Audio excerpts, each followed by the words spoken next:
Nobody expected it. Red Bull's RB21 looked unstable, overheating, and lost, but in Mexico, Max Verstappen turned that weakness into domination. The FIA's data couldn't explain a tire degradation near zero, brake temperatures perfect, hybrid systems in balance. It wasn't a setup. It was him. Laurent Mekies, Red Bull's performance director, opened Verstappen's telemetry after the race and froze. The numbers didn't look human. They looked engineered. What he found inside the RB21's data shocked even the FIA.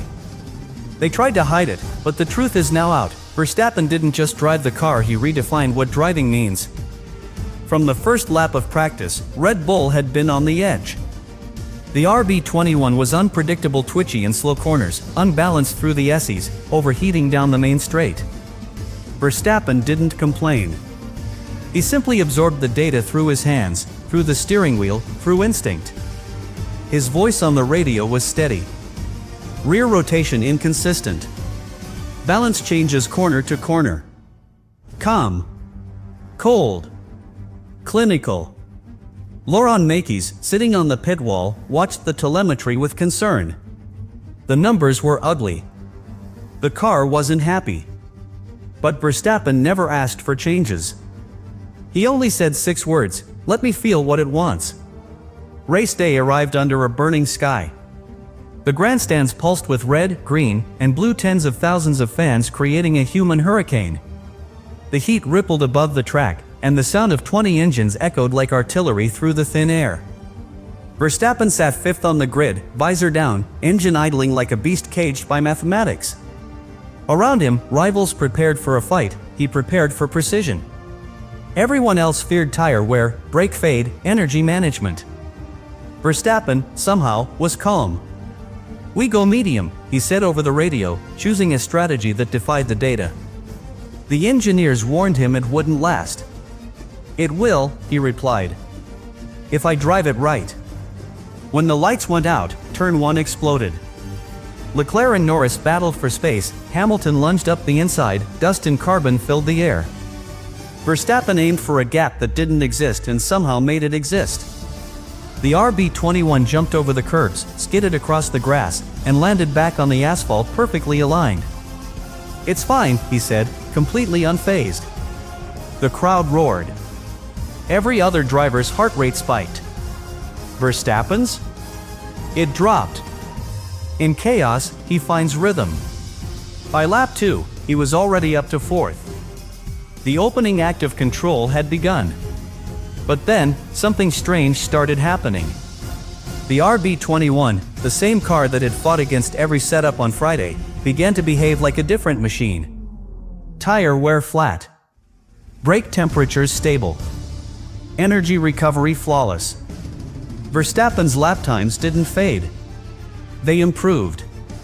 Mekies noticed first, his eyes narrowing as the telemetry lines smoothed out into a rhythm too perfect for the conditions.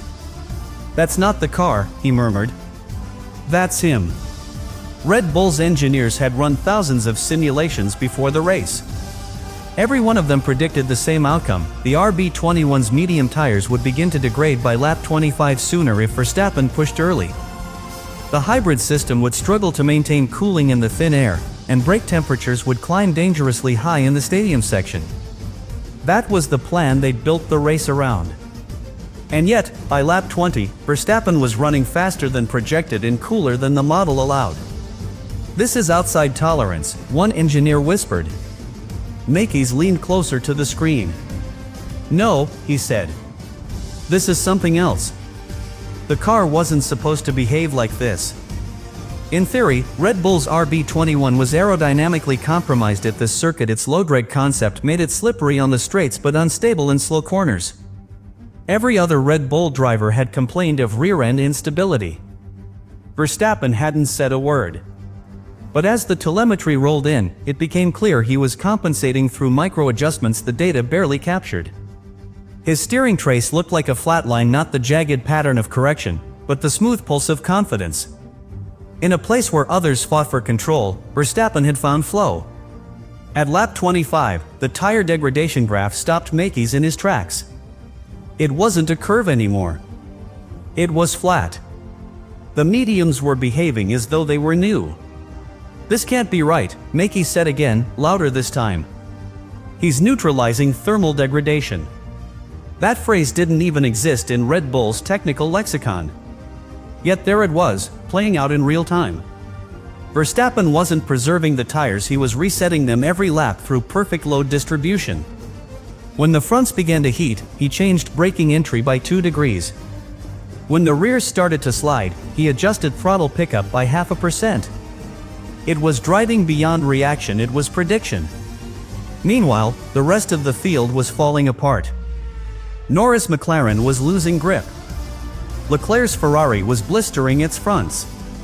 Even Hamilton's Ferrari, balanced but fragile, was overheating on the straights. Only Verstappen's RB21 looked alive. "He's found the pocket," said Gianpiero Lambiase, his race engineer. "The car's breathing." Mekies didn't answer.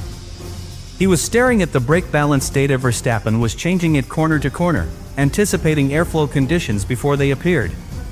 It wasn't guesswork. It was calculation executed through instinct. "He's driving the car through thermodynamics," Mekies muttered. By lap 35, it wasn't a race anymore. It was an experiment in human control. Verstappen was doing things the software couldn't predict. The RB21's thermal profile was supposed to show gradual fatigue. Instead, it showed equilibrium. Tire temperature spread? Balanced within 2 degrees. Brake delta? Constant. Battery charge-discharge ratio? Flawless. It was impossible, but it was happening in front of them. Mekies turned to one of the engineers. "How long has he been in this rhythm?" he asked. The engineer looked up. "Since lap 2. The strangest part? The FIA's live telemetry systems had already noticed. Their internal algorithm, the same one that monitors for irregularities or potential rule breaches, flagged Verstappen's car 3 times. Not for illegal activity, but for statistical anomalies. The data didn't fit within the standard model of mechanical behavior. The FIA marked it as driver-induced variance. Then, quietly, they hid the alert from the public feed. Mekies later said, it wasn't a warning. It was admiration disguised as protocol. By the time Verstappen finally pitted, on lap 41, Red Bull realized they'd witnessed something beyond strategy. He had driven 41 laps on mediums without measurable degradation, in one of the harshest environments in Formula One. When the car rolled into the garage, the tire wear indicators were uniform, the most even distribution in Red Bull's recorded history. "It's not possible," Mekies said, his voice barely above a whisper. "He's driving ahead of the data." The first anomaly came from the brake systems. Onboard sensors track every pressure change to the millisecond, and at this altitude, those readings usually look like a heart monitor: peaks and valleys, surges and drops. Verstappen's graph looked nothing like that. It was smooth, perfectly symmetrical, almost mathematical. There were no heat spikes, no decay, no fade. "It's like he's erasing entropy," one FIA analyst said. "There's no chaos in the data." The line between man and machine had blurred. When Mekies overlaid Verstappen's inputs on top of the RB21's mechanical limits, something shocking appeared. The numbers matched down to the decimal. His brake modulation, throttle control, and steering inputs had synchronized perfectly with the car's natural frequency, as if he'd tuned himself into its physics. The RB21 wasn't just responding to Verstappen, it was resonating with him. "He's driving in the car's resonance band," Mekies whispered. "That's why the system's temperature doesn't rise, he's in sync with the structure." This wasn't superstition or myth. It was data. Verstappen's telemetry showed that every time the car entered a corner, he was subtly altering his driving rhythm to harmonize with the flex and load timing of the chassis, micro-adjustments too small to notice on video, but clear as day in the telemetry. He wasn't fighting the car's oscillations. He was amplifying them just enough to cancel out imbalance. Engineers called it feedback phase synchronization. Mekies called it something else, the driving equivalent of perfect pitch. When the FIA analysts compared Verstappen's telemetry to the RB21's AI simulation, the predictive program that generates an ideal theoretical lap, they froze. The patterns were identical. Frame by frame, Verstappen's live inputs mirrored the algorithm's theoretical outputs. The simulator was designed to approximate perfection. Verstappen had achieved it under race conditions, with tire wear, crosswinds, and pressure changes. "He's driving at machine precision," Mekies said. "But he's doing it through feel." The deeper the FIA looked, the more unnerving it became. The RB21's energy recovery system, ERS, was behaving differently in Verstappen's hands than in anyone else's. Normally, the car's hybrid unit cycles power through a set rhythm harvest under braking, deploy under acceleration. But Verstappen had unconsciously modified that rhythm through his technique. His throttle and brake phasing were so exact that they altered the ERS frequency, reducing heat load and increasing battery efficiency. The FIA noted that his hybrid temperatures stayed within 1 degree of optimal for the entire race. Their report, later hidden from the public database, included one line that summed it up: driver control exceeding predictive software threshold. At Red Bull, Mekies ran his own internal audit. He compared Verstappen's Mexico data to his earlier season performances in Japan, Monaco, and Spa. The difference was undeniable. In Mexico, his energy balance graphs were smoother, his temperature variance smaller, his corner entries faster but less aggressive. It was as if the thin air, which crippled others, had unlocked something in Verstappen: a deeper connection with the car's breathing, its rhythm, its limits. "He's not managing," Mekies said quietly. "He's synchronizing with the machine." When Christian Horner saw the findings, he didn't say a word for several seconds. Then he smiled. "It's instinct, not programming," he said. "You can't copy that." And that was precisely what worried the FIA. They could measure Verstappen's precision. They could confirm its legality.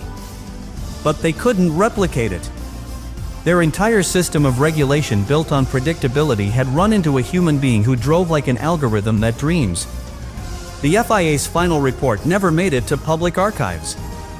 The resonance driving phenomenon was redacted under the clause of proprietary team data. But insiders who saw it described the conclusion in one sentence: driver demonstrated adaptive control techniques beyond measurable human consistency. Laurent Mekies printed the final graph for Verstappen's throttle modulation over 71 laps and pinned it to the wall in his office. A perfect waveform, smooth, unbroken, symmetrical. "This," he said, "is what the future of driving looks like."